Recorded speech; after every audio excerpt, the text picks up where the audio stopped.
The entire crowd fell silent when the old billionaire woman suddenly dropped her cane and stumbled forward, her trembling finger pointing straight at the poor girl being dragged across the marble floor by security. "Stop, Mama!" Adana screamed, her voice cracking with a pain so deep it froze the entire hall. "Let me see her face." The girl's torn dress was dusty. Her sandals were broken. Tears burned in her eyes from humiliation as the guards forced her to her knees.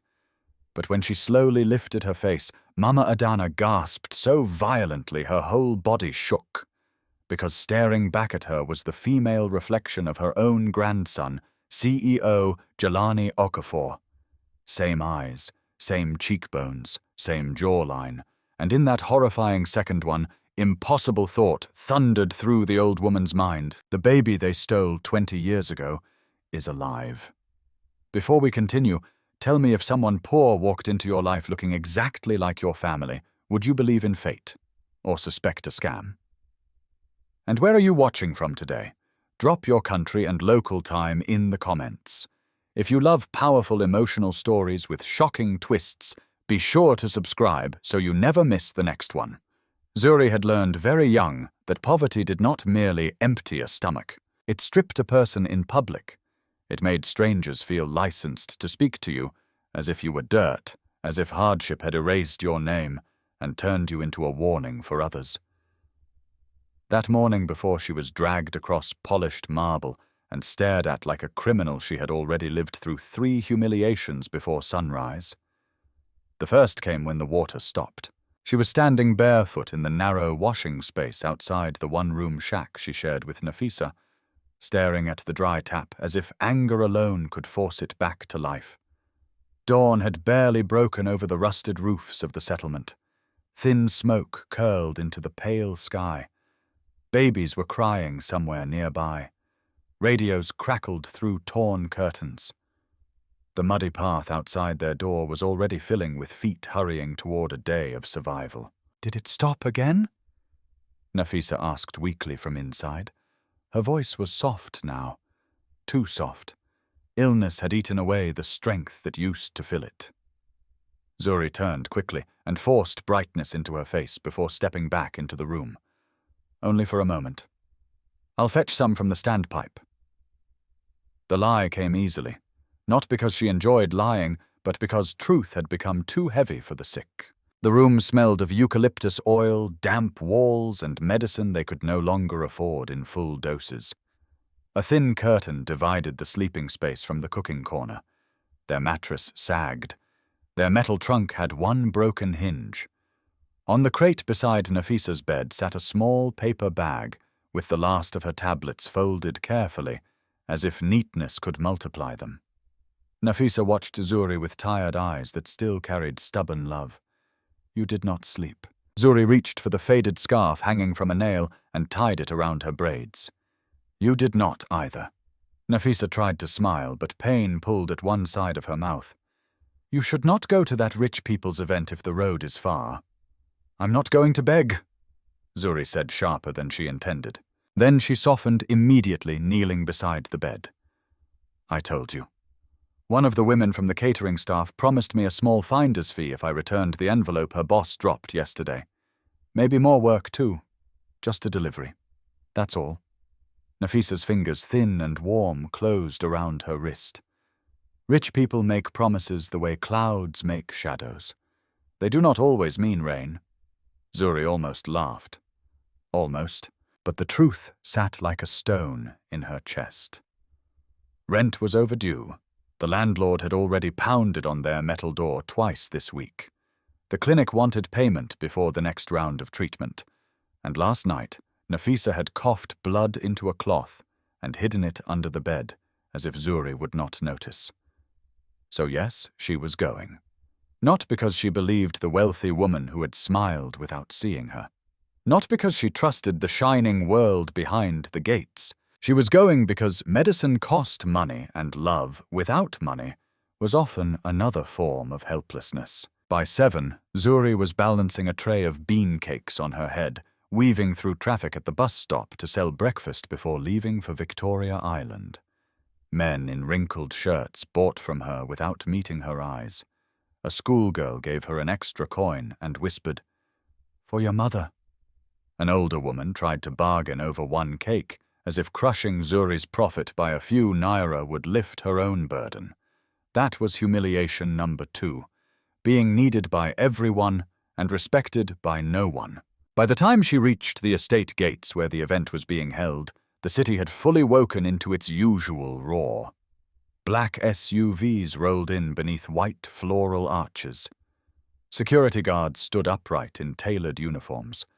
Women stepped out wearing silk that probably cost more than a year of rent in Zuri's neighborhood. Men laughed loudly, their watches flashing like little suns. Zuri paused outside the gate and looked down at herself. Her cleanest dress was still old. Faded blue cotton mended twice at the hem. Her sandals had been glued at the straps. She had washed them last night and rubbed cooking oil over the cracked leather to make them look less tired. But poverty had its own smell, its own visible language. It clung. One guard stepped into her path before she even reached the guest list table. Deliveries at the service entrance. "I'm not delivering food," Zuri said evenly. "I'm returning something that belongs to one of your guests." He looked at her face, then at her dress, and already his expression had decided what kind of story she belonged to. "Go around." She did, because arguing at the gate never worked. There was always another gate, another order, another chance to be reminded that people like her were permitted to serve but not arrive. At the side entrance, she waited nearly 20 minutes while uniformed staff rushed in and out carrying flower boxes, bottled water folders, and sound equipment. No one had time for her until a young event assistant glanced at the envelope in her hand. "What is that?" "The woman who came yesterday in a gold car dropped it outside the pharmacy road," Zuri replied. "She said if I brought it here this morning, someone would collect it and pay me what she promised." The assistant frowned. "Wait there." Zuri waited and waited. Then someone else came. A steward with sharp eyes and expensive shoes. He did not ask her name. He snatched the envelope, opened it, and his face changed. "Money. A thick stack of it." His voice rose immediately. "Where did you get this, I told you? It was dropped yesterday, liar." Heads turned. Another guard moved closer. 2 women from the catering team stopped whispering and stared openly. Humiliation number 3 arrived in full force, wearing outrage instead of doubt. Zuri felt heat flood her face. "I brought it back. Ask the woman who—" "She says she never saw you before in her life." The words landed like a slap. Zuri stared. What, the woman herself was now approaching in a cream dress, jewels at her ears, hand already pressed dramatically to her chest. "That girl," she said, pointing. "I knew it. I told you my envelope was missing yesterday. She must have followed my car." Zuri looked at her in disbelief. Yesterday, that same woman had smiled distractedly and said, "Bring it tomorrow. Someone will reward you." Zuri remembered every detail, the perfume, the red nails, the lazy voice. But now those eyes were cold and blank, as if decency had evaporated overnight. "I returned what was yours," Zuri said. "You spoke to me yourself. I have no reason to speak to someone like you." The sentence was quiet, cruel, perfectly polished. And it cut deeper than shouting. The nearest guard grabbed Zuri by the arm. Instinct exploded through her. She jerked away so hard, the tray cloth tied around her waist slipped loose and fell. A few remaining bean cakes rolled onto the floor, one stopping near the heel of a guest's white shoe. The woman recoiled, as if filth had touched her. "I am not a thief," Zuri said louder now. People were gathering, not to help, to watch. That was how public shame worked. It created its own audience. The steward took a step toward her. "Then why were you carrying stolen money? Check the cameras." He blinked. Zuri repeated it louder. "Check the cameras. At the pharmacy road yesterday. At this entrance today. If I came here to steal, why would I bring the envelope in my own hand and ask for the person who lost it?" Somebody laughed softly. Another guest murmured, "She's bold for someone in her position." her position. As if truth belonged to the wealthy and audacity to the poor was itself a crime. The guard seized her elbow again, harder this time. Enough. Kneel and apologize before this gets worse. The courtyard went strangely still. Zuri looked at his hand on her arm, then slowly at his face. Something inside her rose. Not hope, not courage exactly. Something older, harder. The stubborn last defense of a human soul cornered too often. No. The word shocked even the people around her. The guard tightened his grip. What did you say? Zuri pulled her arm free and stood straighter, though her heart was pounding so hard it made her dizzy. I said no. I will not kneel for something I did not do. The wealthy woman scoffed. These slum girls have become shameless. Zuri turned to her eyes burning. No, we have become tired. The sentence hung there, sharp as broken glass. Even the catering women stopped moving. From the main drive, engines hummed. A line of luxury cars was arriving for the official opening.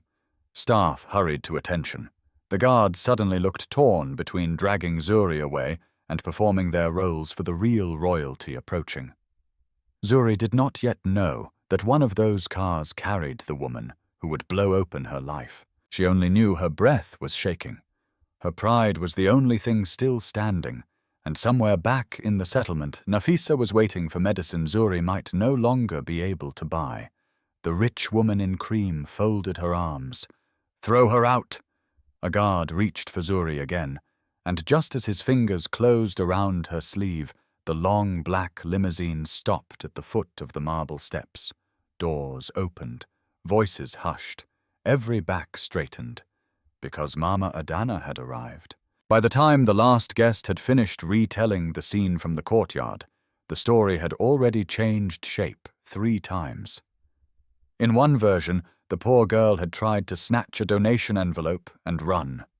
In another, she had faked tears to manipulate an old woman known for her generosity. In the ugliest version, she had deliberately dressed in rags to win sympathy after being caught. Truth never traveled as fast as pride. Inside the Okafor mansion that evening, the air was cool with expensive silence. Crystal lamps glowed over carved wooden panels. Soft music moved from hidden speakers. Silver trays passed from hand to hand. But underneath the polished calm, something had shifted. Mama Adana had not touched her dinner. That alone unsettled everyone. She sat at the head of the long table, in a deep emerald wrapper. Her back still straight despite age, her face unreadable except for the distant fire in her eyes. On either side of her, the family performed normalcy with the skill of people who had practiced it for years.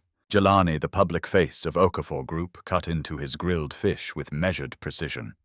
32 disciplined, elegant, and feared in boardrooms from Lagos to Nairobi, he wore control the way other men wore cologne. Even at home, nothing about him was careless. His cuffs were folded perfectly. His jaw remained calm. His voice, when he finally spoke, carried the clean edge of someone used to ending arguments before they grew legs. You frightened the guests today, grandmother. Mama Adana did not look at him. Good. Across from him, Zola's fork paused halfway to her mouth. It was only a flicker. Tiny. The kind of reaction no outsider would catch. But Mama Adana saw it. She saw everything. Zola recovered immediately and gave a low, graceful laugh. Mama, the newspapers will feast on this if anyone speaks carelessly. The foundation launch should be remembered for education, not a scene at the gate. Education. How neatly rich people wrapped shame in respectable words. Mama Adana lifted her glass of water but did not drink. A girl was dragged like an animal in front of my guests. Should I have smiled and cut a ribbon? Zola set down her fork. That is not what I mean. Then say what you mean. The room tightened. At the far end of the table, 2 younger cousins lowered their eyes. One of Mama Adana's brothers pretended deep interest in his soup. Even the servants moved more quietly near the walls. Jelani leaned back slightly. Grandmother, no one is defending mistreatment, but resemblance is not evidence. Lagos is full of faces that echo each other. It was a shocking moment, yes. That does not make it destiny. Mama Adana finally turned to him. For a brief second, the hard CEO was simply a grandson being measured by the woman who had helped raise him. You saw her. I saw a frightened girl who happened to resemble me. Happened? Mama Adana repeated softly. Jelani held her gaze. Yes. The word hung between them like a challenge. Mama Adana looked away first, but only to stare at the empty chair beside the sideboard. The seat had no official meaning anymore. The family had stopped assigning meaning to it years ago.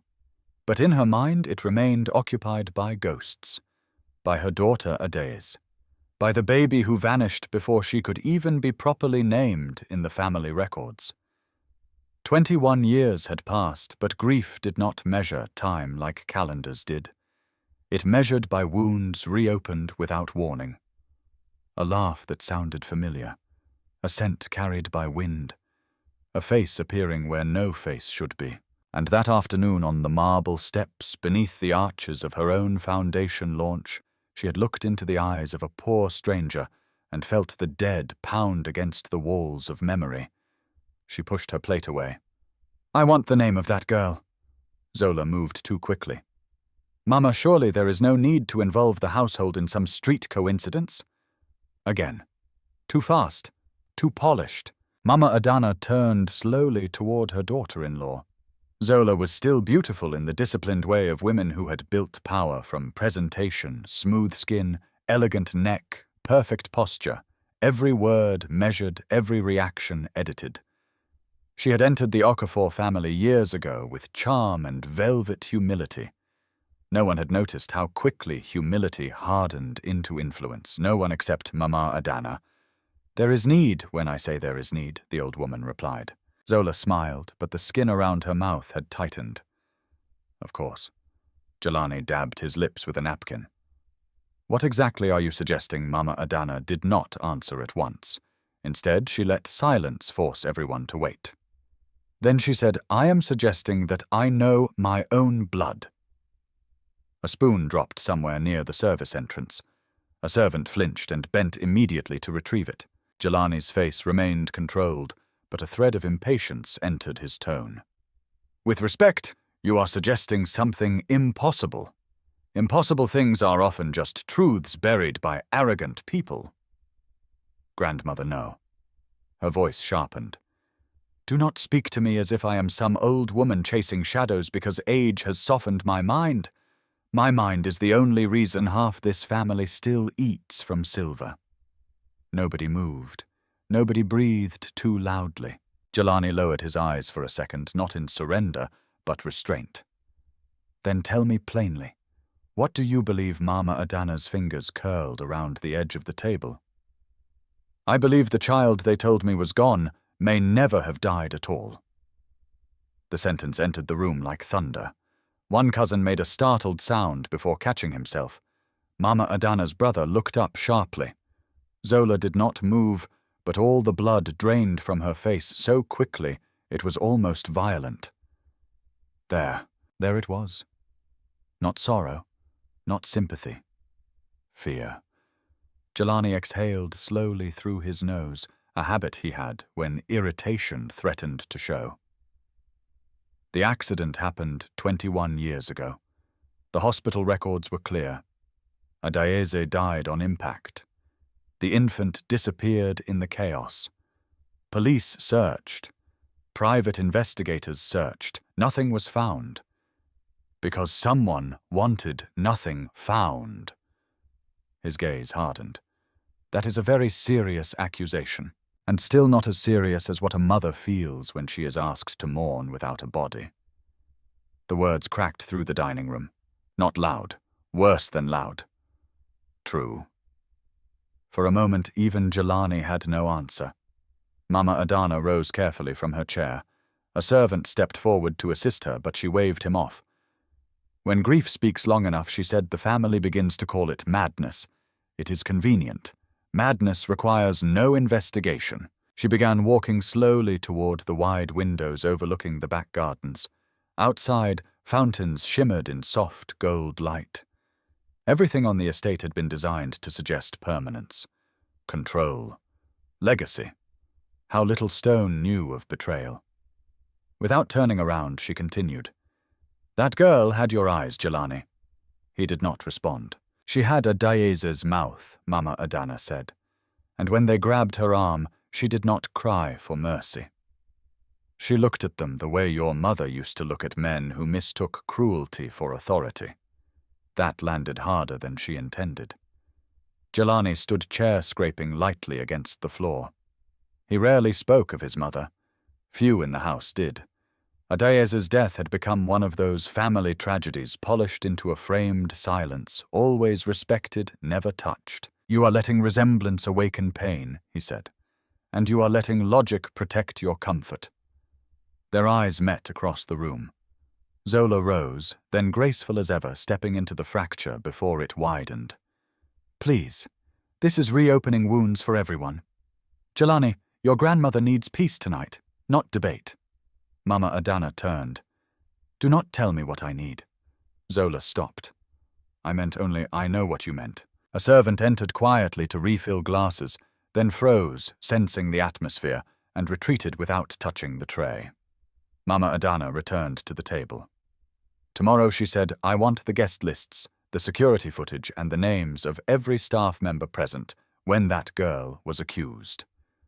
Jelani's expression changed by only a degree, but Mama Adana saw that too. He was no longer merely skeptical, he was now alert, because if she was asking for footage and names, she was no longer operating from emotion alone. This had become an inquiry. Why Zola asked too quickly again? Mama Adana looked at her with almost gentle cruelty. "Because my dear honest people do not panic when old files are opened." No one spoke. The family dinner was over, though the plates still sat half full. Jelani was the first to move. "I'll have the security office send the footage." Zola turned to him sharply. "You can't be serious." He glanced at her. "If grandmother wants clarity, clarity costs less than rumor." It was a businessman's answer. Practical. Neutral. But Mama Adana knew it was something else, too. He had seen Zola's face when the past was mentioned. He had noticed. Good. Later that night, long after the household had gone quiet, Mama Adana sat alone in her private sitting room with a locked wooden box on her lap. Inside were fragments of a life the family preferred to keep buried Adaeza's letters. A hospital bracelet. A photograph faded at the edges. And beneath them, all wrapped in cloth, a tiny gold pendant shaped like a rising sun. The pair had been specially made. One for the baby, one kept by the family. Mama Adana stared at the pendant until her vision blurred. Then she whispered into the silence, not knowing whether she was speaking to God, to grief, or to the daughter she still missed with every breath. "If that child is alive, who lied to me?" Somewhere else in the mansion, behind a locked bedroom door. Zola was no longer pretending calm. She stood with her phone pressed tightly to her ear, voice lowered to a furious hiss. "I don't care what it costs," she said. "Find out who that girl is, tonight." She listened. Then her face hardened even more. "And if anyone from the past still has loose lips," she added, "silence them before Mama Adana reaches them first." The next morning, Lagos moved as it always did, loud, impatient glittering in one corner, while hunger waited in another. But for Zuri, the city felt changed. Not because her life had improved, because humiliation had a way of lingering on the skin. Every time she closed her eyes, she still saw the marble courtyard. The women staring, the guard's hand on her arm, the rich guest denying she had ever spoken to her. Worst of all, she saw the old woman in emerald standing at the foot of the steps, staring as if Zuri were not a stranger, but a ghost, pulled back into flesh. She had not understood that look. She did not like that she kept thinking about it. By noon, the settlement was thick with heat. The zinc roofs trapped it. The drains smelled sour. Children chased one another between puddles left by a leaking pipe. A mechanic nearby hammered metal with rhythmic violence. Somewhere farther down the lane, a preacher shouted into a cheap speaker about judgment, mercy, and the wages of sin. Inside the one-room shack, Nafisa was asleep at last. Her breathing was shallow, but steady. Zuri stood over her for a moment, adjusting the thin cloth over her chest. The old woman's face had sharpened even more in the past week. Illness had stripped her softness away, leaving bones, eyes, and stubbornness. On the wooden crate beside the mattress sat a cup of cooled tea and half a tablet Zuri had broken to make the supply stretch. Half a tablet, half the right dose, half a chance.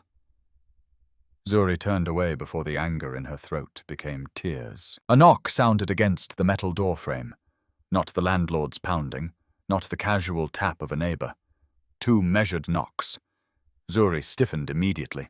Poverty trained people to recognize danger by sound alone. She stepped outside and pulled the door half closed behind her. In the narrow lane stood a woman in dark glasses and a crisp linen dress that looked absurdly clean against the mud walls and hanging laundry around her. Beside her was a man holding a tablet and a small leather folder. Neither belonged there. Their shoes said so before their mouths did. Zuri, the woman asked. Zuri did not answer at once. Who wants to know? The woman removed her glasses.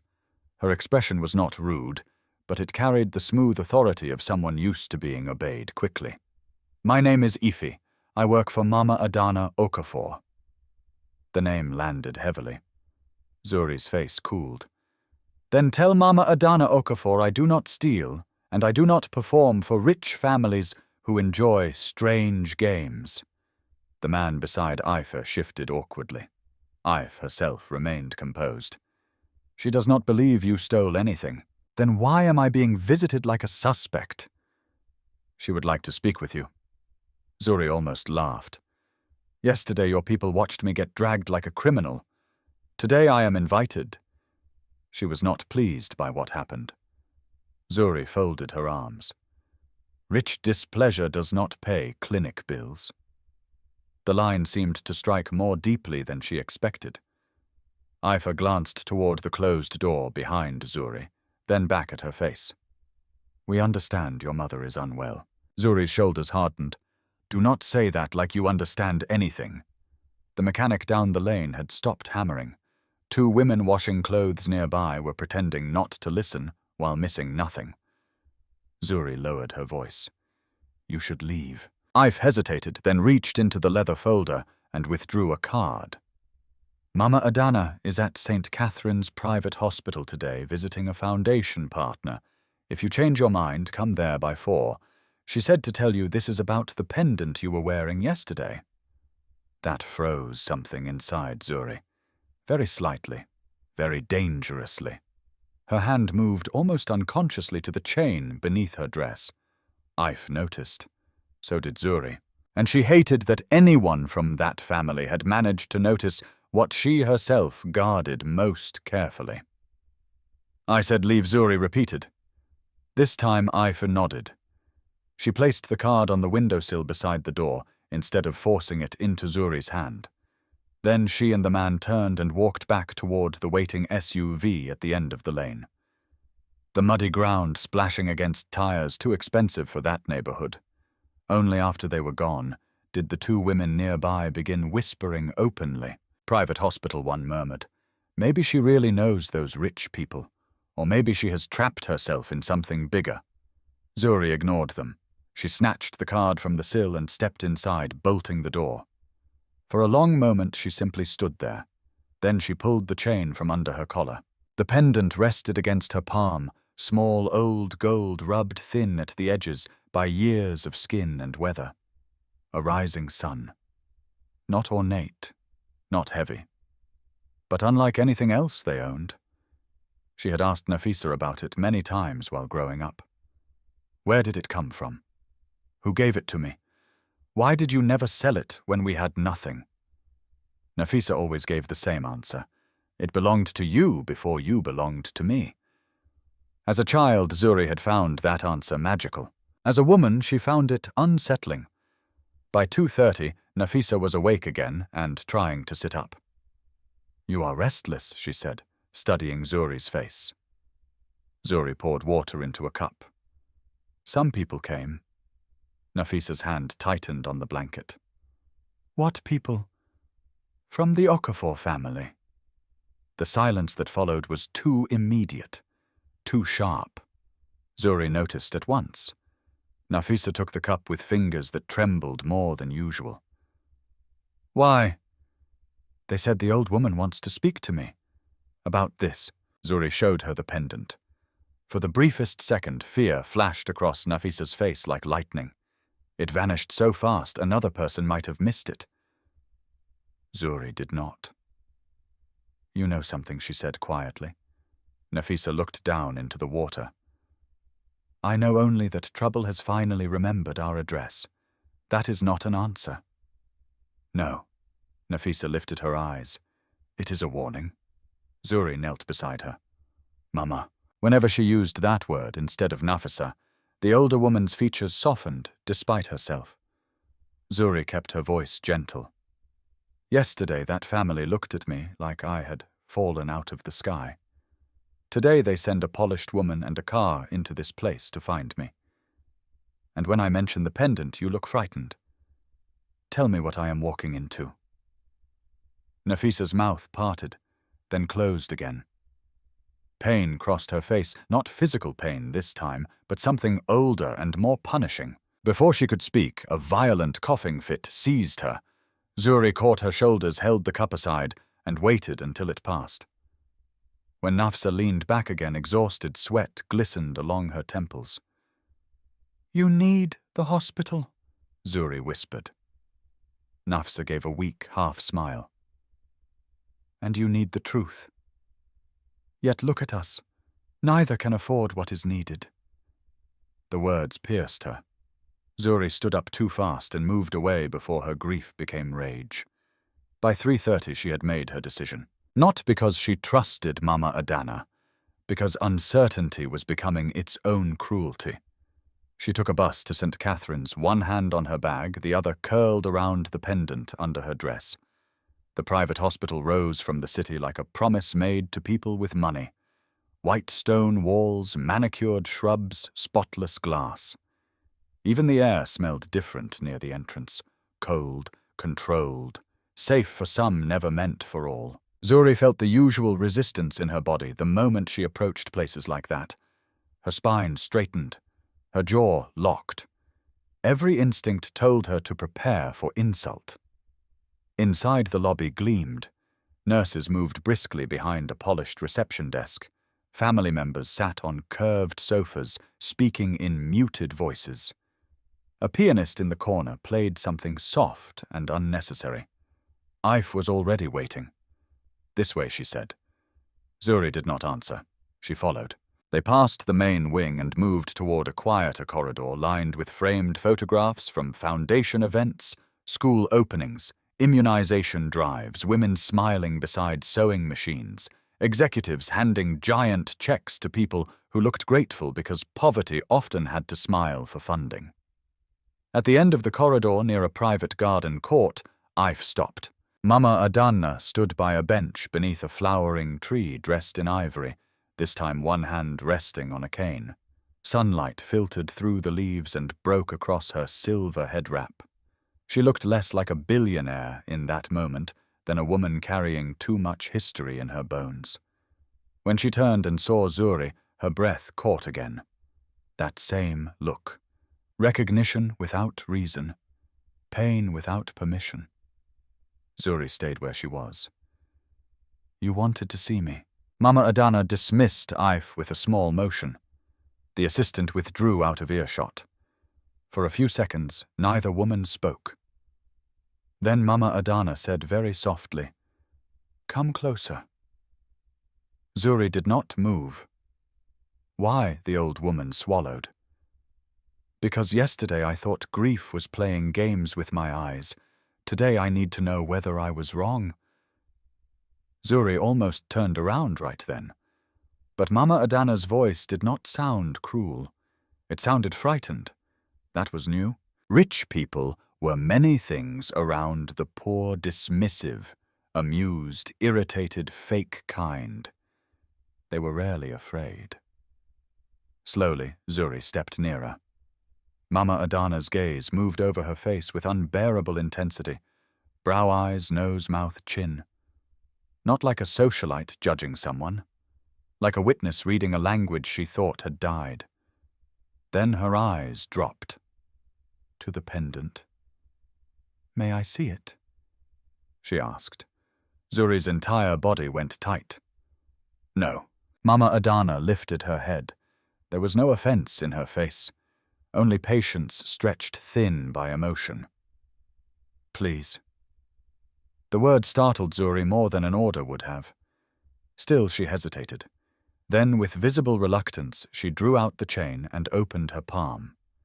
The tiny gold sun lay there between them. Mama Adana stared at it. Her fingers began to shake. She reached into the pocket of her wrapper with her free hand and withdrew something wrapped in a square of old cloth. Carefully, almost reverently, she unfolded it. Inside was another pendant. Same size, same design, same rising sun. Zuri felt the world around her go silent. The hospital corridor, the garden, the distant piano, everything seemed to fall away. Mama Adana looked from one pendant to the other, and when she spoke, her voice broke on the last word. There were only 2 ever made. Zuri did not realize she had stepped backward until the edge of the bench struck the back of her legs. Her fingers closed around her pendant so tightly the metal bit into her palm. Across from her, Mama Adana stood motionless beneath the flowering tree, holding the twin pendant like an evidence pulled from a grave. For a long moment, neither woman breathed like normal people. There were only 2 ever made, Mama Adana repeated quieter now, as if saying it softly might make it less dangerous. Zuri's first instinct was not wonder. It was anger. Because poor people learned early that the rich often mistook intrusion for concern. They arrived with driver's assistants, soft voices, and questions that cut deeper than knives. They called it help when they stepped into a wound and demanded to know how it was made. Zuri closed her hand around the chain and shoved it back beneath her dress. "If this is some kind of joke, it is cruel." Mama Adana lifted her chin. "I do not joke about my dead." The sentence carried weight. Old grief. Private ruin. It should have softened Zuri. Instead, it made her more guarded. "Then tell me plainly why you are looking at me like I owe your family an answer."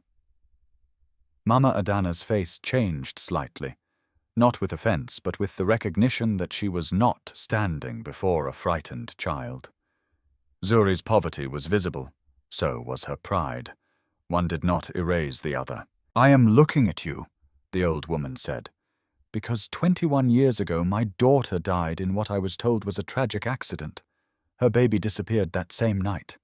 And now you stand in front of me with her face stitched into yours and half of a pear I buried in my heart." Zuri stared. The private hospital garden suddenly felt too bright. "No," she said instinctively, because some truths were too large to enter a life without resistance. "No, you cannot say things like that to someone and expect— What do you know about where you came from?" The question cut across her protest. Zuri froze. Mama Adana had not raised her voice. She did not need to. That question alone was enough to shake the air between them. Very slowly, Zuri answered, "I know what my mother told me." "Your mother." "My mother," Zuri repeated firmly. Mama Adana nodded once, accepting the correction with more grace than Zuri expected. "What did she tell you that she found me?" Where she never gave the same answer twice. It slipped out before Zuri meant it to. She hated that. Hated the crack of vulnerability opening in front of this woman from a world of gates and marble and private wings. But once spoken, the truth remained. Mama Adana's grip on her cane tightened. Why not? Because every time I asked, she looked frightened. There. Another truth. Another crack. The old woman studied her face. And that never troubled you? Zuri gave a short, bitter laugh. Do you know what troubles poor children first? Hunger, school fees, rent, medicine, being mocked for your shoes. Wondering if you were born from love comes much later. Mama Adana flinched. Only slightly. But Zuri saw it. Good, she thought. Let the rich hear what survival sounds like when it is not softened for their comfort. A nurse passed at the far end of the corridor, glanced toward them, then quickly away. Ife remained a discreet distance off, pretending to review something on her phone while missing nothing. Mama Adana lowered herself carefully onto the bench. For the first time since Zuri had met her, she looked not powerful but old. Old in the honest way, bone deep, a woman whose wealth had failed to protect the people she loved most. Sit, she said. Zuri did not. I would rather stand. As you wish. Mama Adana placed the matching pendant back into its cloth and folded it with precise hands. I am not asking you to believe me today. I am asking you not to run from questions that may belong to you. Zuri's throat tightened. Questions are expensive. They change things. Yes, my mother is sick. I know. No, Zuri shot back, anger rising again. You do not know. You know the polished version. You know enough to send assistance into poor neighborhoods with soft voices. You do not know what it means to count tablets. To pray a landlord is too drunk to come pounding tonight. To hear someone you love coughing behind a curtain and wonder which bill you can postpone so she stays alive one more week. Mama Adana said nothing. That silence should have frustrated Zuri. Instead, it gave her more room to keep going. She is the one who raised me, the one who stayed, the one who went hungry so I could eat. So if you are about to tell me some grand story about blood and family and fate, understand this first. I will not let rich people arrive now and speak about belonging as if belonging is something you can inherit without earning. The words rang out sharply enough that even Ife looked up. Mama Adana did not defend herself. She looked at Zuri for a long, unbroken moment, and when she finally spoke, her voice was lower. You are right. That answer unsettled Zuri more than argument would have. The old woman went on. Blood is not virtue. Wealth is not love. And a family name cannot feed a child abandoned to dust. If what I fear is true, then my family failed you before you could even speak. Something in Zuri's chest moved against her will. She crushed it immediately. And if what you fear is not true, then I will still know that someone in my house treated an innocent girl with contempt, and I will answer for that. Zuri folded her arms. Answer how Mama Adana's eyes sharpened. By beginning with the truth. The old woman reached into her handbag and withdrew a small envelope. She placed it on the bench between them. Zuri did not touch it. What is that clinic information? A specialist at this hospital. An appointment slot today if your mother can be brought before evening. Zuri's stare turned cold. So now we are here. Here, the part where money enters and suddenly I am expected to become cooperative. Mama Adana's mouth tightened slightly. If I wanted silence, child, I would have offered much more. The honesty of that answer was almost offensive. Zuri looked at the envelope again. Medicine. Tests. Maybe treatment. Maybe more days, more weeks. A chance. And there it was, the oldest cruelty in poor lives. Pride and need standing face to face, neither willing to blink. I do not want your charity. Then call it my obligation. I did not ask for it. No, Mama Adana said. Life asked on your behalf. Zuri hated how close those words came to tenderness. Her eyes burned, but she kept her face hard. And what do you expect in return? Nothing you do not choose. Mama. Adana paused. but I would like you to come to my home tomorrow." Zuri almost laughed in disbelief. "Your home?" "Yes.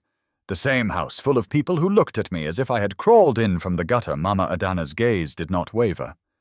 "Especially that house." A small silence followed. Then Zuri said, "Your grandson thinks I am a scam." Mama Adana's expression shifted, almost amused despite everything. "My grandson thinks caution is intelligence. It is one of his more exhausting habits." That nearly startled a smile out of Zuri. Nearly. She pressed her lips together instead. The old woman continued on. "Look into the faces of those who fear questions. Then decide whether you want any part of what may come next." Zuri shook her head. "You make it sound simple.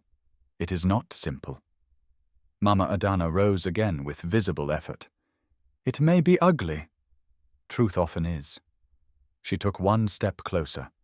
Not enough to invade, enough to be heard clearly. "If you come, come as yourself. Not as a beggar, not as a guest grateful to be noticed. Come as someone who has every right to demand answers." That did something dangerous to Zuri's heartbeat. Before she could respond, footsteps approached from the corridor. Fast, controlled, male, Jelani. He rounded the corner in a charcoal suit phone in one hand, impatience already set in his shoulders. He stopped the instant he saw Zuri standing beside his grandmother in the private garden. His gaze dropped to Zuri's face, then rose again, unreadable. For a split second, the resemblance between them hit with fresh force in full daylight, same eyes, same line of jaw, same tension when cornered. Jelani recovered first. "Grandmother," he said evenly, though his voice carried warning now. "I was told you were resting." Mama Adana did not move. "I changed my plans." His eyes shifted to the envelope on the bench, then back to Zuri. Clearly. Zuri straightened. She had seen men like him all her life, tailored, skeptical, trained to smell risk before humanity. But there was something colder about Jelani. Not cruelty. Control. The kind that could dismiss a person without raising its voice. He addressed his grandmother, not Zuri. "May I speak with you privately?" "No." Jelani's jaw flexed once. "Then I will speak plainly here. We do not know this girl." Zuri's temper flared instantly. "Then stop talking about me as if I'm not standing here." His gaze snapped to hers. And there it was. Not contempt this time. Recognition, followed immediately by resistance. Good, Zuri thought. Let him feel it too. Mama Adana picked up the envelope and placed it in Zuri's hand before Jelani could object. "Tomorrow," she said. Zuri looked at the paper, then at the old woman, then finally at the CEO, whose face echoed her own like an accusation neither of them wanted. Trouble had not just remembered her address. It had learned her name. By the time Zuri reached the settlement again, the sun had already begun to lean west, throwing long bars of orange light across the broken roofs and muddy lanes. Children still played in the dust. Women still argued over water buckets. Men still sat on overturned crates pretending exhaustion was rest. The world had the indecency to look ordinary. But inside Zuri, nothing was ordinary anymore. She kept feeling the weight of the envelope in her hand, as if it were something alive. St. Catherine's. Specialist consultation. Emergency admission review. A name. A time. A number to call. The kind of paper people in her neighborhood only saw when someone was already dying or already saved. She hated that it had come from Mama Adana. She hated more that she needed it. At the clinic road junction, she stopped and stood for a few seconds beside the noise of honking tricycles and shouting vendors. A bus brushed too close to the curb. A boy carrying oranges shouted prices into the traffic. A beggar woman rocked a baby on her hip while staring at nothing. Zuri pressed the envelope flat against her palm. Pride was a beautiful thing until someone you loved needed medicine more than dignity. When she reached home, the door was half open. Her body went cold. She rushed inside. Nafisa was sitting upright on the bed, one hand pressed to her chest, the other bracing against the wall. A metal basin on the floor held water-stained pink. Blood. Not much. Too much. Mama. Zuri dropped to her knees beside the bed and caught her before she could slip sideways. Nafisa's skin was clammy. Her breathing came in quick, shallow pulls, as if the air itself had become expensive. "I'm fine," the older woman whispered. "No, you are not." Zuri grabbed the cloth hanging over the chair and wiped the corner of Nafisa's mouth with trembling fingers. Anger rose in her so suddenly it felt like fever. Anger at illness, at landlords, at the people who denied envelopes in the morning and offered hospital appointments in the afternoon. Anger at every choice that was never really a choice for the poor. "We're going," she said. Nafisa shook her head weakly. "Too much money." I said we're going. Nafisa looked at the envelope in Zuri's hand and went still. Her eyes changed first, then her whole face. A recognition. A dread. "Who gave you that?" Zuri's breath caught. "The old woman. Mama Adana." Nafisa's fingers dug into the blanket. "No, it's for St. Catherine's." She arranged no. Stronger this time. Frightened. "You must not go back to those people." Zuri stared. "Go back? You say it like I've already come from them." Nafisa tried to sit straighter, but pain twisted through her ribs and forced a grimace from her. "Listen to me. Some doors must stay closed no matter how much gold is on the other side." Zuri's voice dropped. "Then tell me what is behind that door." Silence. Outside, someone laughed in the lane. A radio blared an old love song. A baby cried. Every day sounds indifferent and cruel, leaking through thin walls, while two lives inside the room tilted toward something neither could stop. Nafisa looked away first. That told Zuri enough. "You do know something." Nafisa closed her eyes. "You've always known." "No." The answer came fast, but weakly. "Not always." Zuri stood up so abruptly the stool beside the bed tipped over. "Then, when did you learn? Was I a child? Did you hold it in while I asked who I looked like? While people mocked me for being different? While I wore this pendant around my neck, not knowing it might belong to someone who searched for me?" Nafisa's eyes filled, but Zuri was too wounded to soften. The older woman reached for her hand. Zuri stepped back. That hurt both of them. Deeply. Nafisa swallowed hard. "Sit." "No." "Zuri, no." Her voice broke now, but she kept going. No more half answers, no more stories shaped like smoke. "You owe me truth." The word "owe" settled over the room like judgment. Nafisa bowed her head. When she finally spoke, her voice was so quiet, Zuri had to lean in despite herself. "It was raining the night I found you." Not found. The phrasing scraped against Zuri at once, but she said nothing. Nafisa continued, eyes on the floor. "A bad rain. The kind that turns roads into rivers and makes people run with their heads down. I had just finished cleaning the back corridor of a private clinic. Not St. Catherine's. Another one. Smaller. Owned through family ties by rich people who liked to keep certain things away from the public eye." Zuri felt her heartbeat rise. "I was walking home when I heard shouting near the service road. A man and a woman. Not the kind of shouting poor people do in public. This was quiet rage. Careful rage. Dangerous rage." Nafisa pressed a fist lightly to her chest. "I hid beside the drainage wall because people like me were not supposed to witness arguments like that. What did you hear? Enough to know a child was at the center of it." Zuri's skin prickled. Nafisa licked dry lips before continuing. "The woman was furious. The man kept saying it had already gone too far. Then I heard a baby cry. One cry only. Sharp. Alive. Then the woman said, 'Finish it tonight.' The room seemed to lose air. Zuri whispered, 'Who was she?' Nafisa closed her eyes, as if the answer itself had claws. I did not see her face clearly that night, only her voice, her perfume, her shoes when lightning flashed. Then how do you know it was connected to me? Because after they drove away, I heard you again. Zuri could not move. Nafisa looked at her, then really looked at her with all the guilt she had swallowed for years rising into the open.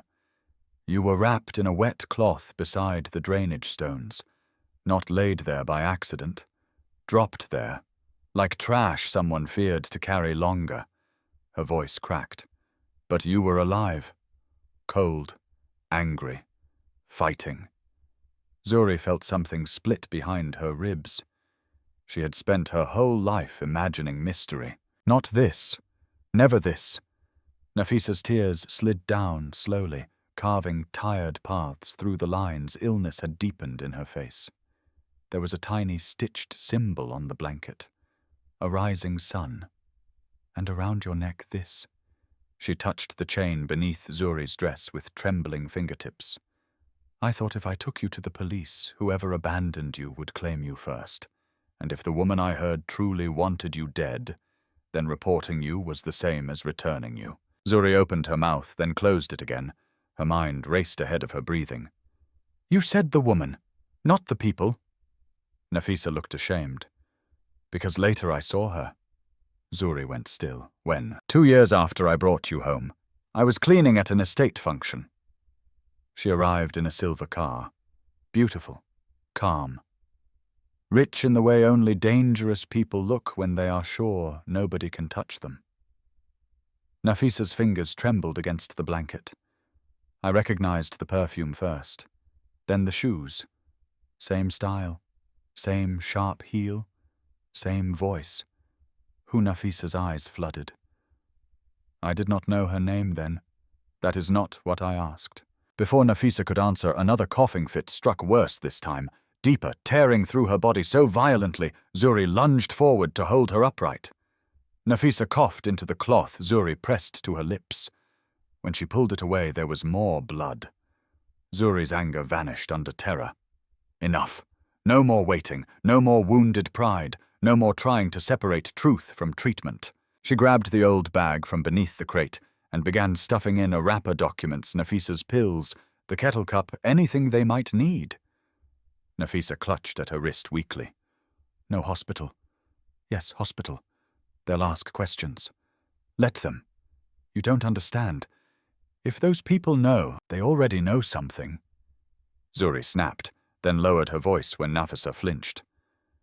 Mama, they know enough to send for me, enough to match the pendant, enough to look at me like I am a ghost from their own house.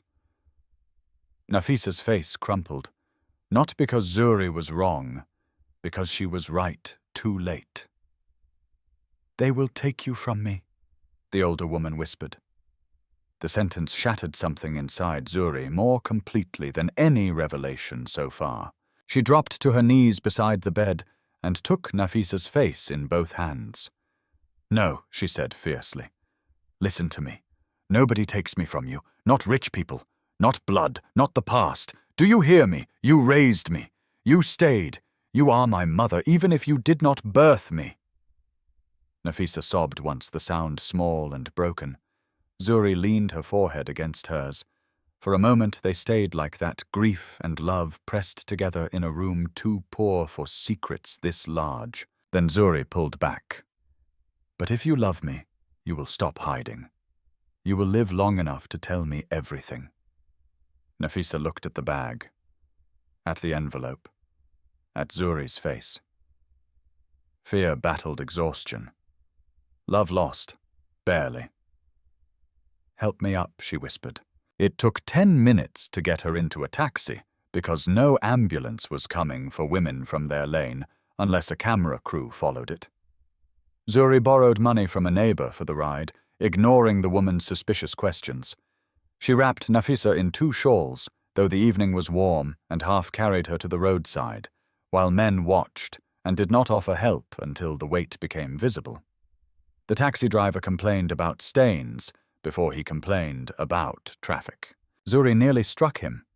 She did not, because Nafisa's head was on her lap, and survival required choosing battles that kept people breathing. As the taxi jolted into the road toward St. Catherine's Lagos, flashing and snarling around them, Nafisa's fingers found Zuri's wrist again. "There is one more thing," she whispered. Zuri bent low. What Nafisa's eyes fluttered heavy with pain and memory. "The woman from that night," she swallowed with effort. "I learned her name years later." Zuri held her breath. Nafisa's next words came out ragged but clear enough to turn the inside of the taxi to ice. It was Zola. St. Catherine's did not welcome the poor gently. It welcomed them with forms, glass doors, polished floors, and the quiet humiliation of being measured before being treated. At the emergency intake desk, Zuri could feel the receptionist's eyes move from Nafisa's worn wrapper to the borrowed taxi shawl, then to the envelope from Mama Adana that Zuri pushed across the counter like a weapon she hated needing. Everything changed at once. The receptionist straightened. The nurse beside her glanced at the letterhead and lowered her voice. Someone made a call. A wheelchair appeared. A doctor came faster than doctors usually came for women from neighborhoods like Zuri's. That alone filled Zuri with bitter gratitude. Money had not yet touched her hand, but it had already changed the speed of mercy. Nafisa was wheeled through double doors under bright hospital lights while Zuri followed, clutching the strap of her bag so tightly her fingers ached. The corridors smelled of antiseptic and polished air. Machines beeped behind closed curtains. Somewhere nearby, a child cried in short, exhausted bursts. Nurses moved with the brisk efficiency of people paid to hurry without panicking. "Family?" a nurse asked. "Yes," Zuri said at once. The nurse nodded, then hesitated over a clipboard. Zuri looked through the glass panel at Nafisa being lifted carefully onto a bed. "Yes," she said again. No blood test in the world could change that answer.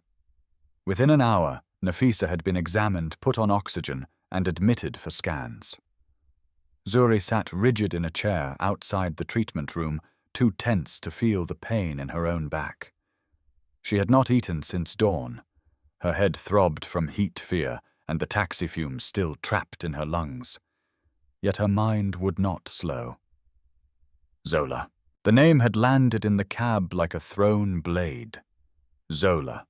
Elegant, controlled, sharp-heeled. The woman from the stormy night. The woman Nafisa had seen again years later at an estate function. The same Zola who now sat at the center of the Okafor family, like polished poison. Zuri was still staring at the floor when a pair of men's shoes stopped in front of her. Expensive leather, impatient stillness. She looked up. Jelani.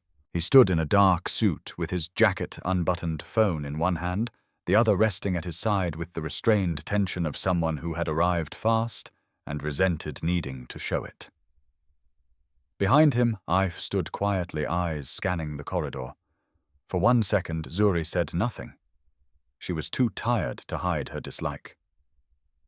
Jelani spoke first. "How is she?" The question was so direct it unsettled her. "Alive," Zuri said. "Thanks to the piece of paper your grandmother gave me." His expression tightened faintly at the edge.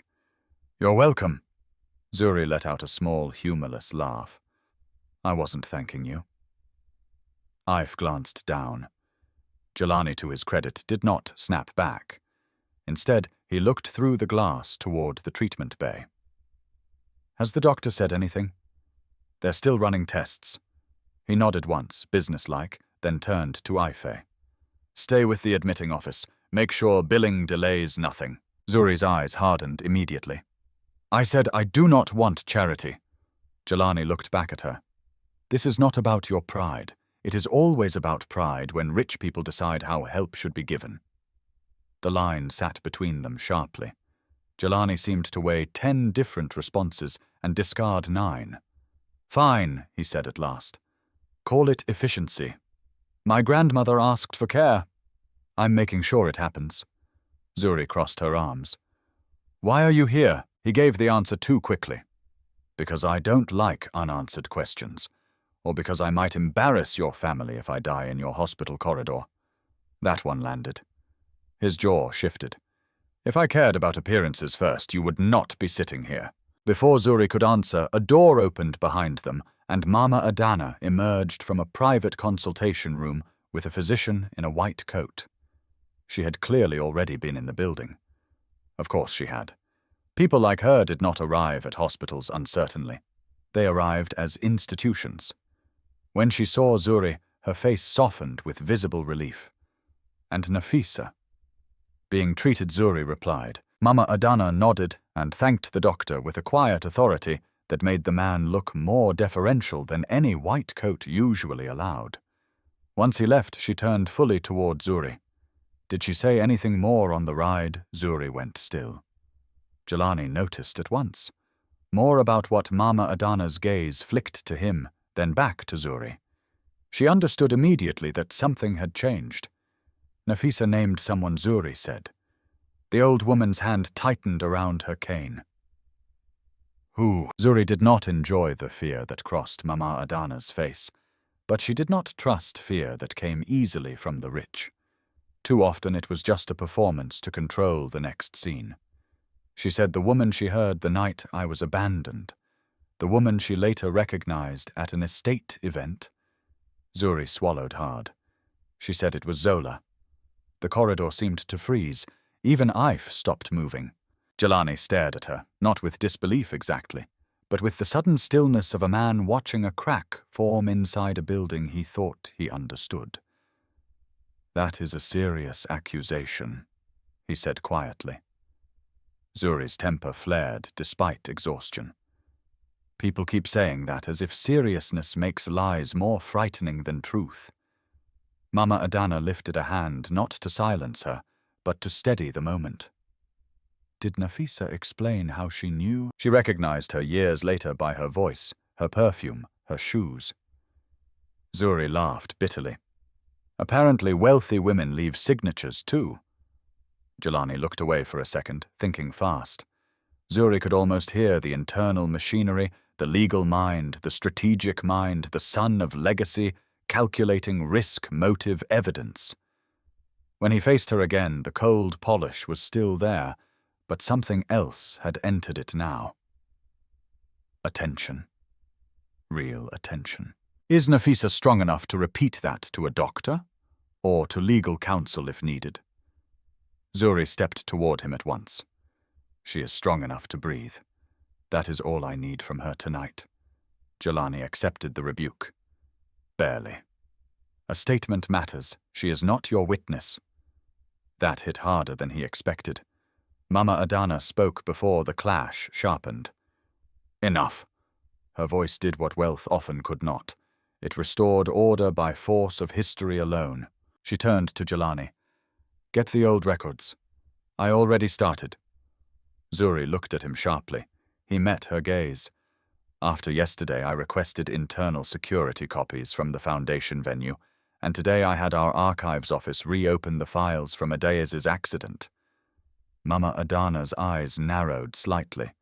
Without telling me I wanted facts before panic. The old woman gave a grim, joyless smile. You speak like a man who has not yet learned that facts can panic all by themselves. He ignored that. The original police report was thinner than it should have been. Too thin.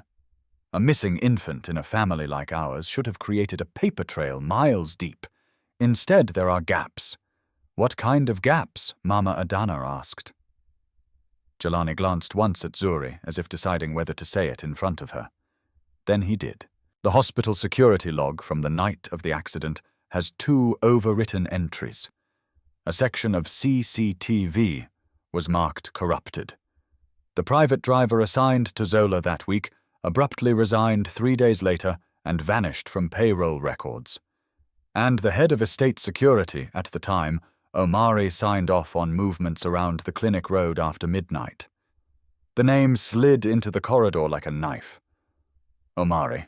Zuri had heard it before.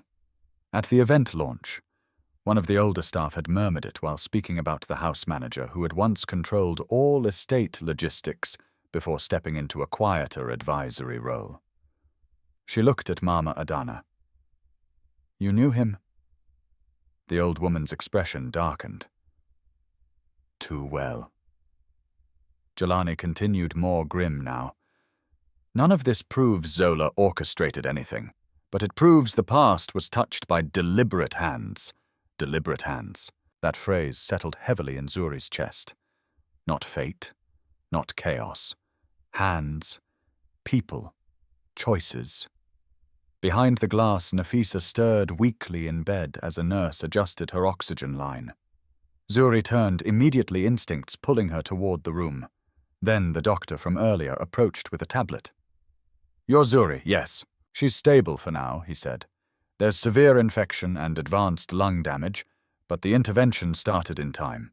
We'll keep her overnight and monitor how she responds." Zuri shut her eyes briefly. Not relief exactly.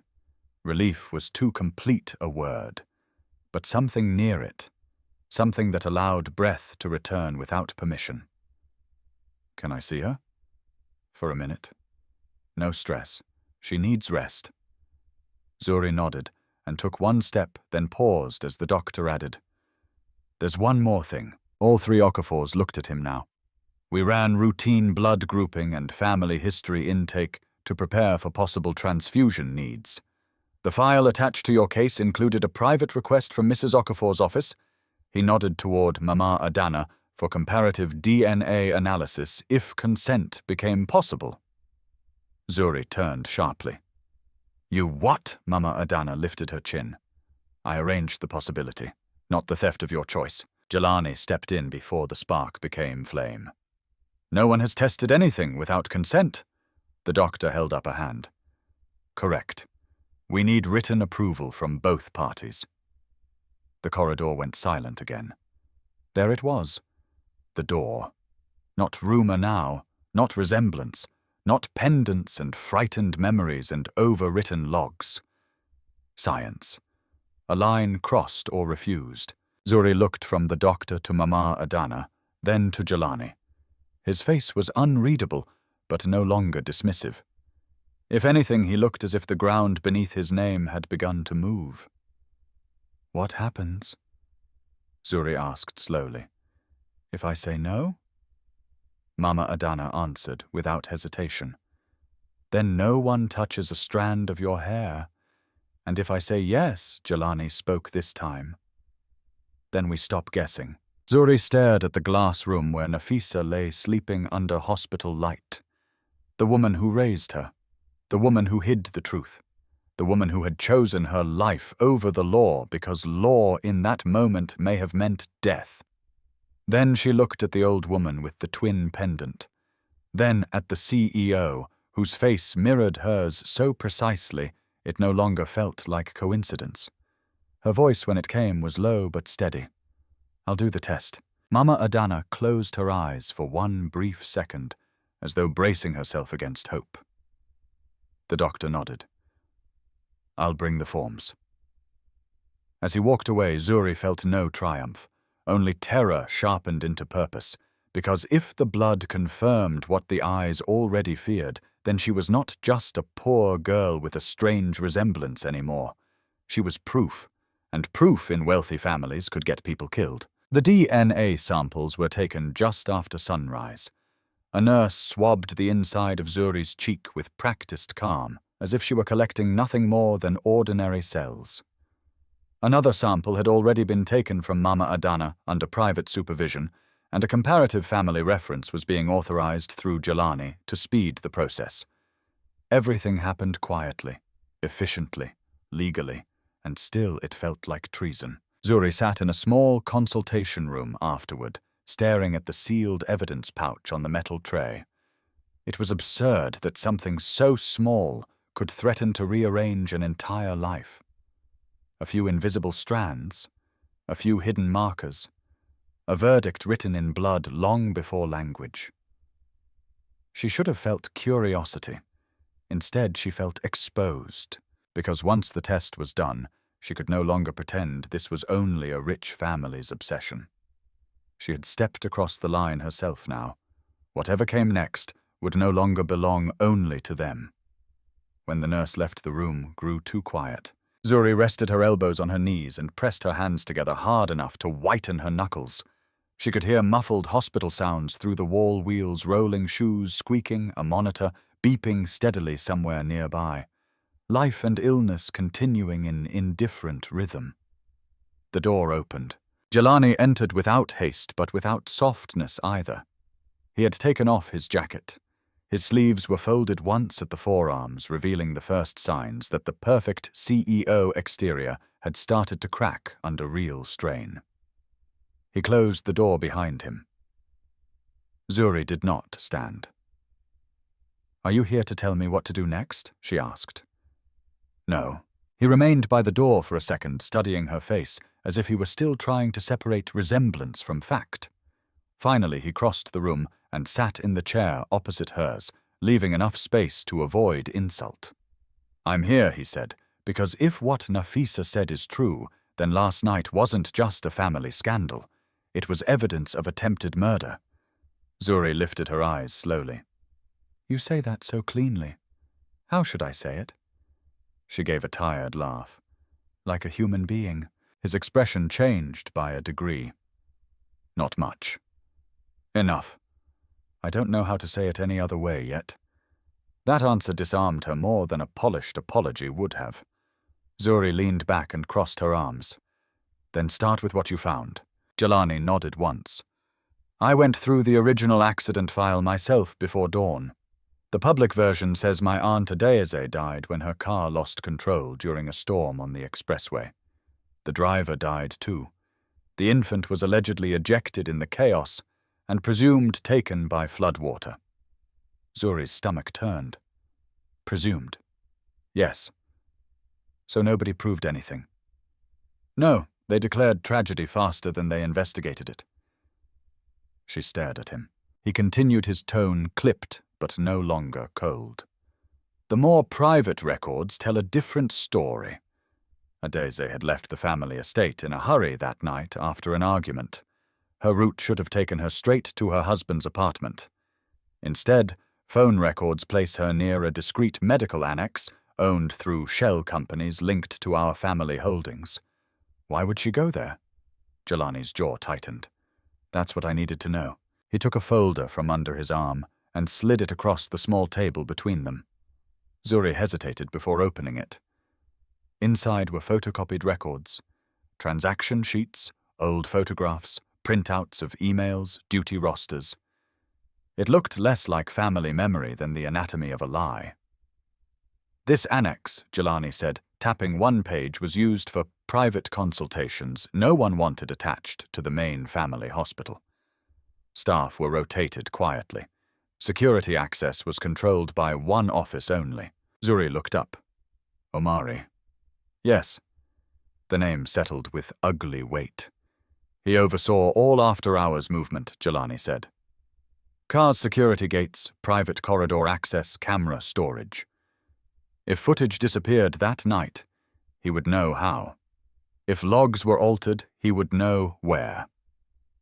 Zuri turned another page and found a blurred copy of an old employee roster. Omari's name sat near the bottom. Below it, handwritten initials authorized by someone else. Her eyes narrowed. "Who signed this?" Jelani was silent for a beat too long. Then he answered. "Zola."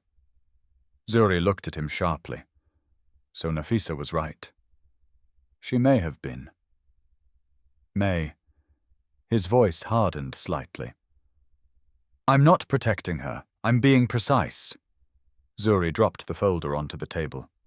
"Precision is a luxury for people whose lives are not spent being disbelieved." That struck home. Jelani exhaled once, slow. Fair.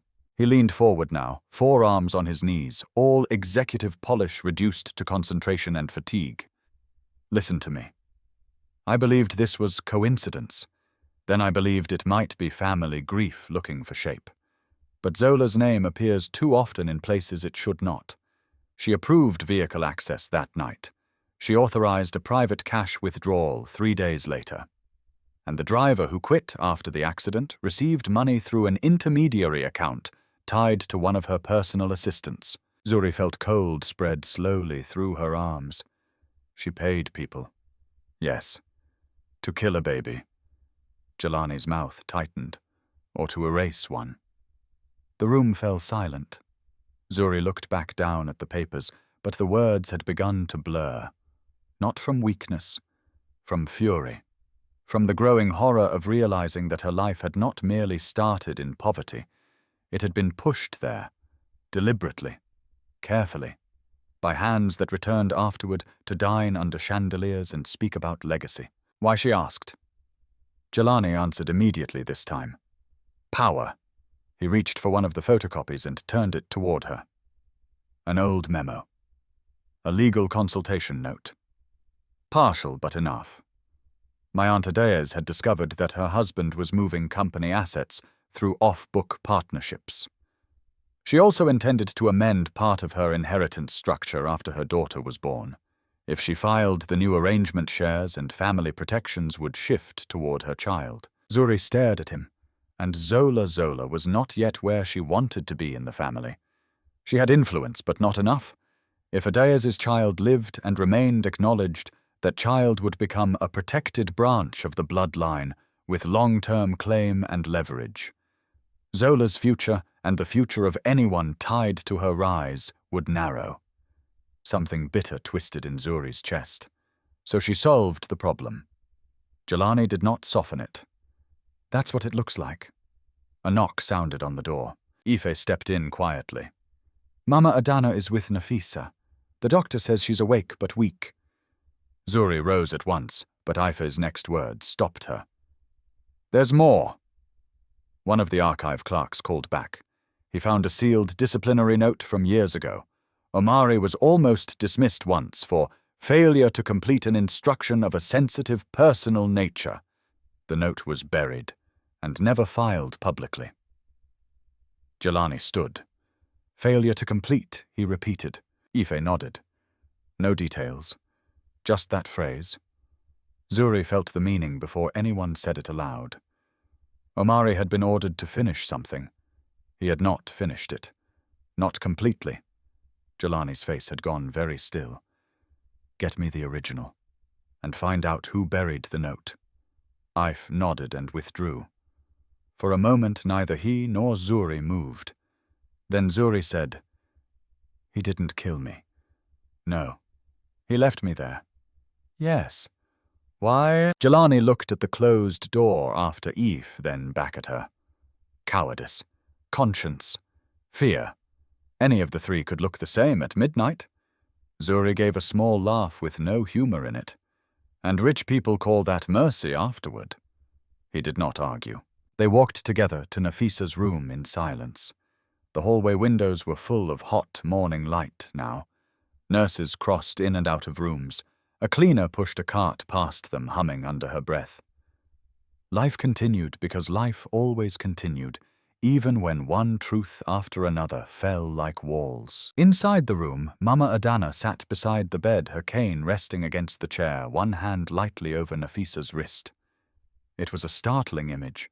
Wealth and poverty, blood and choice. The old woman who might be connected by lineage and the old woman who had done the raising. Neither looked victorious. Nafisa's eyes lifted weakly to Zuri when she entered, then to Jelani. Fear flickered again. Zuri moved to the bedside at once. It's all right. Nafisa's cracked lips shifted. No, it is not. Mama Adana glanced at Jelani. One look was enough. He placed the folder on the side table and opened it to the page bearing Zola's authorization signature. Nafisa saw it. Her hand began to tremble. That one, she whispered. That is the woman. Jelani leaned in, voice controlled. You're sure? Nafisa shut her eyes and nodded once. Older now. Polished now. But yes. Mama Adana's face altered in a way Zuri would remember for years. Not just grief. Not just rage. Betrayal entering bone. The realization that evil had not come from the gate but from the dining table. She sat in my house, the old woman said softly. She called me mother. Nafisa looked ashamed for reasons that were never hers to carry. I was afraid. Mama Adana turned to her. And you kept my great-granddaughter alive. The words hung in the room. Zuri went still. Great-granddaughter. No test result had returned yet. No lab technician had spoken. No formal confirmation existed. And yet no one in that room seemed able to pretend any longer that this was only theory. Jelani straightened. There's one more thing. He turned another page in the file. A bank transfer ledger. Large numbers. Quietly moved. The cash withdrawal authorized after the accident didn't go only to the driver. There were 2 payments, one to an intermediary, the other to an account linked later to a rural property trust. Mama Adana's eyes narrowed.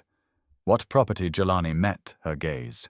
A safe house, one Zola kept off the family books. Zuri felt a chill. A place for what? He answered without blinking. For hiding evidence. Or people. Silence swallowed the room whole, because now the story had changed again. This was no longer only about a baby left to die and a family lie buried by time. If Zola had kept a secret property, then perhaps not every witness from that night had vanished. Perhaps Omari had not been the only loose end.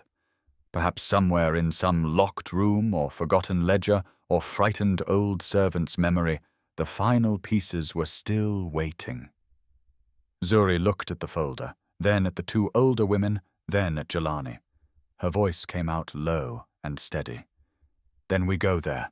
Jelani shook his head immediately. No, not we. Zuri's stare sharpened. You think I'll sit here while you investigate my life for me? I think if Zola realizes how much we know, she'll move first. Mama. Adana rose slowly from her chair, pain and authority blending into one commanding posture. Then we stop whispering, she said, before she buries the rest. And for the first time since this nightmare began, Zuri saw it clearly. The richest woman in the family was no longer trying to protect its name. She was preparing to destroy whatever had been built on its lies. By late afternoon, the press hall at Okafor Group headquarters glowed with curated virtue. A wall of blue and gold banners carried the foundation slogan in flawless lettering. Cameras lined the rear risers. Politicians, donors, school administrators, and business partners filled the rows of chairs with practiced importance. Soft instrumental music floated through hidden speakers. On the giant screen behind the stage, smiling children in school uniforms looked out over the crowd like proof that wealth had a conscience. It would have been beautiful if it had not been built on rot. Zuri stood in a private waiting room behind the stage, staring at her reflection in a tall mirror she had not asked for. Someone from Mama Adana's staff had brought her a simple cream dress, not flashy, not jeweled, just clean, elegant, and impossible for the room to mistake as an accident. Zuri had resisted wearing it. Then she remembered the marble floor, the hands on her arm, the eyes that had judged her before her mouth opened. So she put it on, not to become one of them, to deny them the comfort of dismissing her again. Behind her, Ife adjusted the edge of the sleeve and stepped back. You look strong. Zuri kept her eyes on the mirror. I look borrowed. No, Ife said quietly. You look seen. Zuri did not answer. Across the room, Jelani was on the phone, his tone low and sharp. He had been moving since morning like a man holding a fire behind his ribs. 2 hours earlier, the DNA result had arrived under sealed priority handling. Positive. Direct familial match. Not a rumor. Not resemblance. Not grief. Blood. Mama Adana had closed her eyes when she read it. Then she had handed the report to Jelani without a word. He had read it once, jaw locked. Read it again. Then looked at Zuri with a silence heavier than any apology. He had not said, you were right. He had not said, I was wrong. He had said something stranger. We move now. And that had been enough. The safe house record had also been confirmed. A rural property held through 2 shell entities and a retired trustee. No children there now. No living witness found yet. But there were archived maintenance logs, a dismissed caretaker, and 1 recovered lockbox from an estate office inside it. A flash drive, an old phone, and copies of private payment records tied to Zola's former assistant and Omari. It was not every answer. It was enough to break a dynasty open. The door to the waiting room opened. Mama Adana entered in black silk and pearls, carrying no visible grief now. Only judgment. The room changed around her. Even the assistants seemed to breathe more carefully. She looked first at Zuri. For a second, the billionaire, the matriarch, the feared builder of an empire, disappeared. What remained was an old woman seeing the child history had thrown away and somehow failed to kill. Then the moment closed.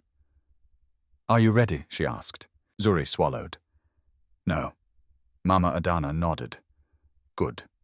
Only fools feel ready for truth in public." Jelani ended his call and crossed the room. "The media feed is live. Once we step out, there is no private version of this." Mama Adana's gaze sharpened. There never should have been. He gave the smallest nod. Ife moved to the side table and handed Mama Adana a thin folder. Another copy of the DNA result. The transaction trails, security authorizations, Omari's recorded statement from an hour ago. That had been the final blow. They had found him in a guest annex, owned quietly outside Abuja, half drunk, half retired, and fully terrified. The first time Jelani confronted him, Omari denied everything. Then he saw the payment records, saw the signature logs, saw the old disciplinary memo pulled from burial. And when Mama Adana herself entered the room and asked him whether he had carried her great-grandchild into a storm, the old man broke. He admitted the order, not with courage, with collapse. Zola had instructed him to remove the child from the family line forever. He had staged vehicle movements after Adaez's death, taken the baby from the annex route, driven to the drainage road, and left her there wrapped in cloth. He had told himself the storm would finish what he could not. Later, when he learned the child had vanished from where he left her, he kept quiet. Zola paid him, promoted him, and tied his silence to comfort. Cowardice had grown old in luxury. Now it was all in his statement. The stage manager appeared at the door. "Mrs. Okafor, we begin in 3 minutes." Mama Adana took the folder and turned to Zuri one last time. "Once I speak, they will look at you as if they have the right to witness your pain. Remember that they do not." Zuri met her eyes. "Then why do this publicly?" Jelani answered before Mama Adana could. "Because Zola survives in private." Mama Adana added, "And because lies raised in public should die there too." The music outside faded. Applause rose. The foundation host was introducing Mama Adana to the stage. Jelani stepped closer to Zuri, voice low. "You do not have to say anything unless you choose to." She almost laughed. "That sounds generous, coming from a family that has been speaking over my life for 21 years. His face tightened. "Fair." Then, after a beat, "Still true."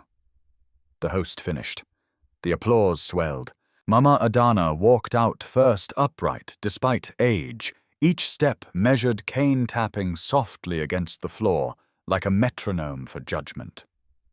Jelani followed.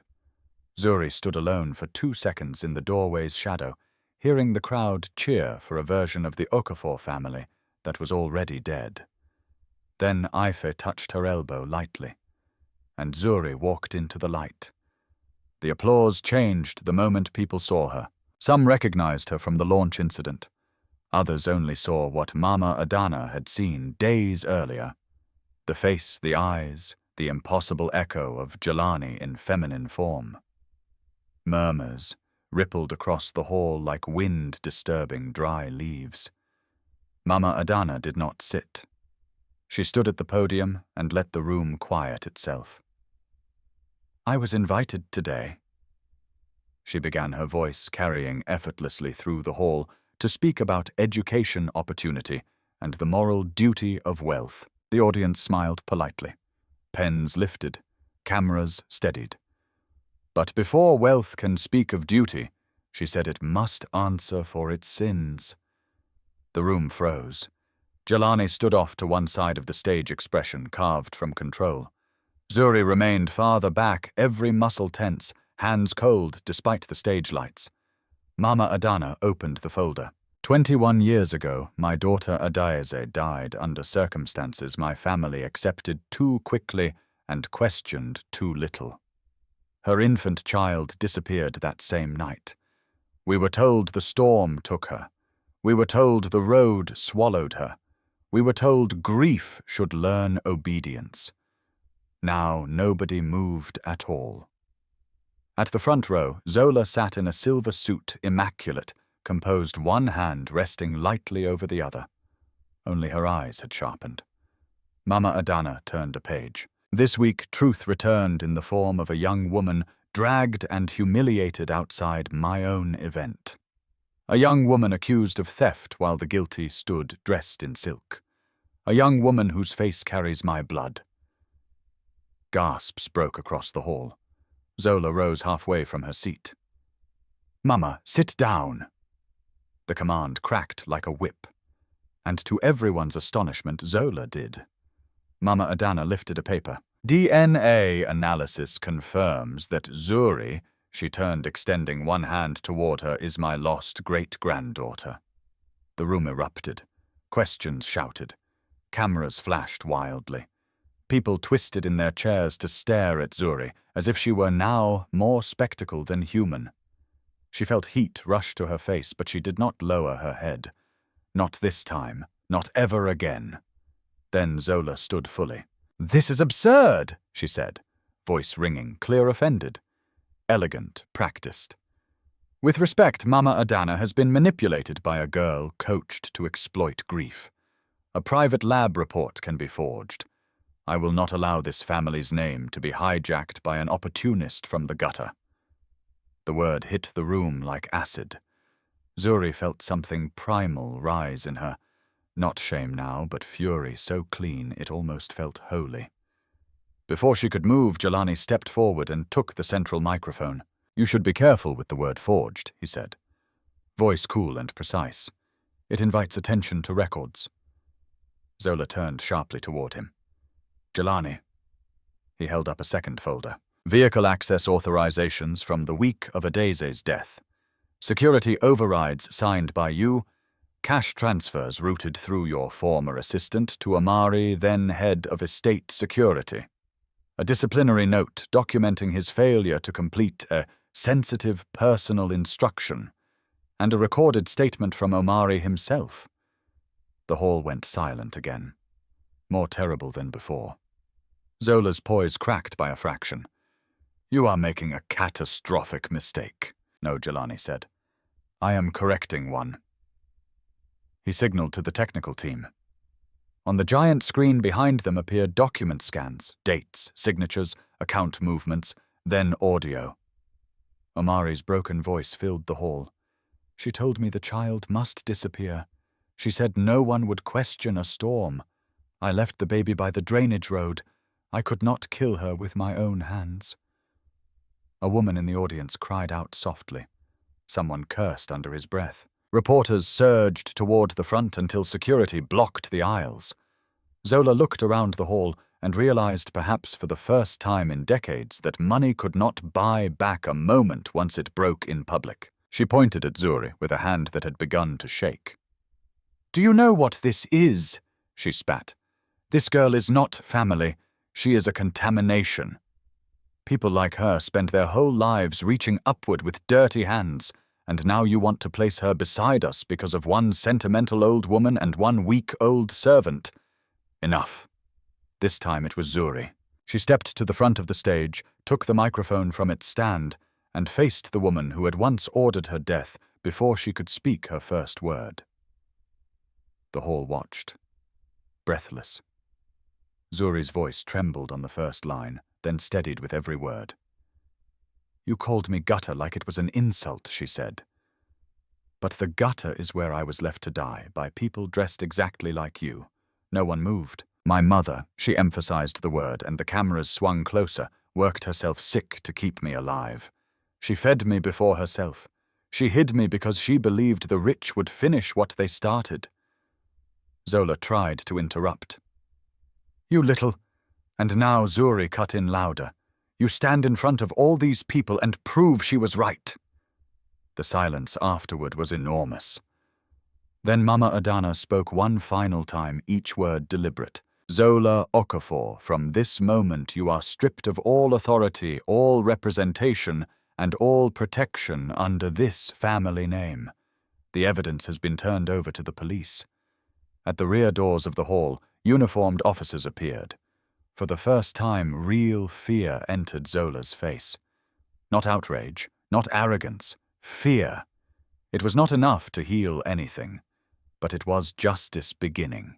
The first sound after Zola saw the police was not a scream. It was laughter. Small, sharp, unbelieving. The kind of laughter a person makes when reality has finally become too humiliating to deny. Then it broke. "Do you know who you are destroying?" she shouted, stumbling backward as officers moved down the aisle. "Do you have any idea what this family will lose if this becomes a criminal spectacle?" Mama Adana did not blink. It became criminal 21 years ago. The officers reached the front row. Reporters surged like a living wall behind them, cameras flashing so fast the stage seemed caught in a storm of artificial lightning. Donors were whispering. Executives stared into the wreckage of a legacy they had worshipped all afternoon. Politicians who had arrived smiling now looked desperate to distance themselves from the front seats. And in the center of it all stood Zuri. Not rescued, not elevated, exposed. It was a strange thing to watch justice arrive and still feel grief standing close behind it. Zola jerked her arm away when the first officer tried to take hold of her. "Don't touch me!" Her voice cracked on the last word. That was the moment everyone in the room understood it was over. Arrogance could survive accusation. It could survive rumor. It could even survive evidence for a few seconds if pride was strong enough. But once pride cracked into panic, power lost its costume. Jelani stepped forward, his face colder than Zuri had ever seen it. "Cooperate." Zola turned to him as if betrayal had taken human shape. In his body. "After everything I built for this family." He did not flinch. "You built nothing. You buried people and called it order." The words hit with brutal precision. Zola's mouth opened, closed, opened again. For one strange second she looked not dangerous, but old in the wrong way, aged by greed, hollowed by years of maintaining control through fear. Then the officers took her wrists, and the illusion shattered completely. As they led her away, she twisted once more toward Mama Adana. "This girl will ruin you," she hissed. "You think bringing street blood into this house will cleanse it? She will only remind everyone what you failed to protect." Mama Adana's voice came back low and iron-hard. "Then let every reminder stand." The police escorted Zola out through a side aisle as the room erupted into shouting. Some reporters called questions after her. Some shouted at Mama Adana. Others turned immediately to Zuri, smelling the better headline. "Lost heiress found. CEO's twin-faced cousin. Billionaire family murder scandal." Human pain always sold fastest when dressed in family wealth. Ife moved quickly to block the nearest cameras from reaching Zuri directly. Jelani signaled security to clear a path. But before anyone could usher her away, Zuri saw something in the audience that stopped her cold. Near the back row, one of the catering women from the launch stood frozen with a tray in her hands. She was the same woman who had looked away when Zuri was accused. The same woman who had whispered with the others while guards held her arm. Now shame had drained all color from her face. Zuri looked at her for only a second, but the woman lowered her eyes immediately. Good, Zuri thought. Not because humiliation was sweet, because witness mattered. Let them all remember that the girl they dragged like dirt had been telling the truth before truth became fashionable. The next hour passed like a fever dream. Lawyers arrived. Statements were requested. Senior staff were pulled into side rooms. The board chair of the Okafor Foundation nearly fainted when he learned the police wanted access to archived financial movements. The public relations director kept whispering the word containment until Mama Adana silenced him with one sentence. "We are not containing truth. We are surviving it." Zuri sat in a private conference room with a bottle of water she could not drink, and 3 people who now seemed tied to her life, whether she liked it or not. Mama Adana Jalani and Aife. The giant city spread beyond the windows in a blur of glass towers and traffic haze. Somewhere below, people were already reading news alerts about the scandal. Somewhere farther away in the settlement, neighbors were probably repeating her name with disbelief. Zuri's head ached. Mama Adana removed her glasses and pressed fingers briefly to the bridge of her nose. For the first time all evening, she looked tired enough for age to show honestly. "The police will want a fuller statement from Nafisa when she is stronger," she said. Zuri stiffened. "She is not leaving that hospital tonight." "She won't," Jalani said. "I've already assigned independent legal counsel and a medical advocate. No one gets access without clearance." Zuri looked at him sharply. "You do like making decisions for everyone." A flicker of annoyance crossed his face. "You prefer chaos, I prefer being asked." Something in him softened then, or perhaps corrected itself. He nodded once. "Fair." The room fell quiet again. Then Mama Adana turned to Zuri fully. "There is something I must say before lawyers poison every human sentence in this matter." Zuri met her gaze warily. The old woman's voice lowered. "I do not expect forgiveness because blood has spoken. I do not expect closeness because science confirmed what my eyes already feared. And I will not insult you by pretending a family can claim you in one day after failing to protect you for 21 years. The honesty of it pierced more deeply than ceremony would have. Mama Adana went on. "But I am sorry. Not in the cheap way wealthy people use apology when they want pain to become manageable. I am sorry as a woman who built power and still left a child unguarded inside it." Zuri stared at her. A part of her wanted to remain hard, to say that sorrow changed nothing, to say that every soft word from a powerful person still arrived too late. But another part, tired, raw, honest, had seen the old woman's hands shake over a tiny gold pendant, had seen the fury in her when truth surfaced, had seen that public destruction of Zola cost her something real. So Zuri answered carefully. "You did fail." Mama Adana nodded, accepting the blade. "But you are not the only one who failed me," Zuri said. "And you are also not the one who raised me." At that, something gentler entered the old woman's face. "No," she said. "That honor belongs to Nafisa." "Honor. Not inconvenience, not complication. Honor." Zuri had not expected that word from her. Jalani spoke next more awkwardly than she would have believed possible for a man who commanded boardrooms. "The house in Ikoyi is secured.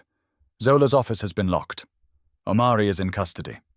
The Foundation Board will issue a temporary suspension of all ceremonial activity until the criminal investigation is complete." Zuri blinked. "You speak like you're reading the news." He almost smiled. "Almost. If I stop speaking like that right now, I may start throwing furniture." That startled a short laugh out of Ife before she could stop herself. Even Zuri felt the corner of her mouth move. Just once.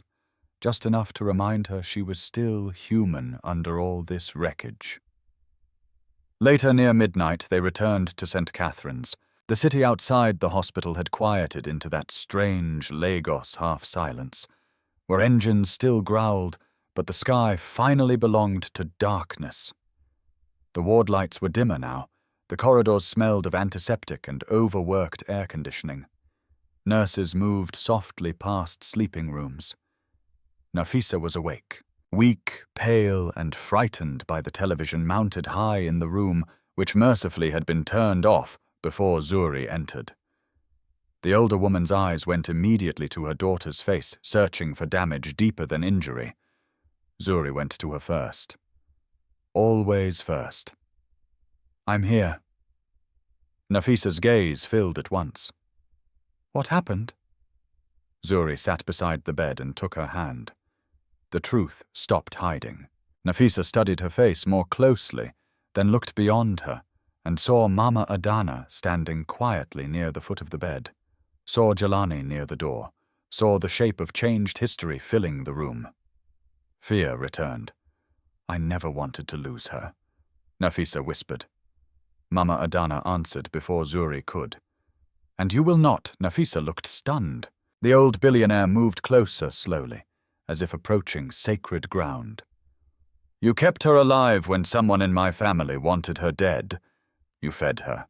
You protected her. Whatever the blood says, you are her mother in the way that mattered most." Nafisa began to cry silently. Zuri's throat tightened so hard it hurt. No court ruling, no DNA document, no public statement could have given her what that sentence gave in that moment: recognition. Justice was not only punishing evil, it was naming love correctly. Jelani stepped forward, then quieter than usual. The specialists reviewed her scans again. "There's a treatment plan. It will be long, but possible." Zuri looked up sharply. "Possible?" He nodded. "Yes." She shut her eyes. Not healed, not safe, but possible. For people like her, possibility had always felt like luxury. Tonight it felt like mercy that had finally learned to walk faster. The next days would be brutal. Police interviews, media storms, board revolts, court filings, questions about inheritance, identity, guardianship, and scandal. The world would claw at the story until it bled headlines. But in that hospital room for one fragile hour, none of that reached them. Mama Adana sat in the visitor's chair. Nafisa held Zuri's hand. Jelani stood by the window in tired silence, no longer looking at Zuri like a threat to manage, but like a truth he was still learning how to protect. And Zuri, who had spent her whole life being thrown to the edge of other people's comfort, sat between the woman who had given her blood and the woman who had given her bread, understanding at last that family was not one thing.